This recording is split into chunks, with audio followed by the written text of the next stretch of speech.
অবশেষে দক্ষিণ 24 পরগনা জেলার পাথর প্রতিমা ব্লকের গোবর্ধনপুর কোস্টাল থানার কুমিরে নিয়ে যাওয়া 13 বছরের নাবালক মানিক ভক্তের দেহ উদ্ধার। ওই নাবালকের বাড়ি সত্যদাসপুর এলাকায়।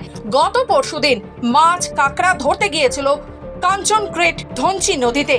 তখন হঠাৎ করেই ওই নাবালককে হিড়হিড় করে টানতে টানতে নদীতে নিয়ে যায় কুমির। এরপরই জরুরি ভিত্তিতে গোবর্ধনপুর কোস্টাল থানার পুলিশ, বন দপ্তরের কর্মীরা এবং শাসক দলের অঞ্চল সভাপতি শেখ নূর ইসলামের ব্যবস্থাপনায় লঞ্চ এবং ট্রলার নদীতে খোঁজ চালাতে থাকে। আজ প্রায় ঘটনাস্থল থেকে 4 কিলোমিটার দূরে দেহটি উদ্ধার হয়। তবে এই ঘটনায় ইতিমধ্যেই পরিবারে নেমেছে শোকের ছায়া। কি ঘটনা বলতে কালকে কাদম ফেলতে যাইছিল, কাদল ফেলতে যাই কি সে বাচ্চা খরচা সাঁততে যাই কি সে যেতে দড়িয়ে লাগিয়ে কি সে জলের নামে কি দাবালিলি যে কাটতে যাইছিল, সে নাকি কুমির নেন সাটকা মারছে তাকে। তারপরে সে তো অনেকক্ষণ চিৎকার একটা ইয়ে করি কি মা বাবাকে ডাকি ডাকি সে তো কুমিরলি পড়ে গেল। এতটুকু বাচ্চাকে কেন পাঠিয়েছেন দন্দিতে?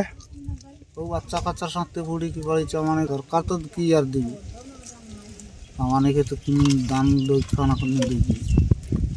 ওই জন্য সে মাছ ধরতে গেছিল। ওই জন্য দাম ফেলতে যাইছি।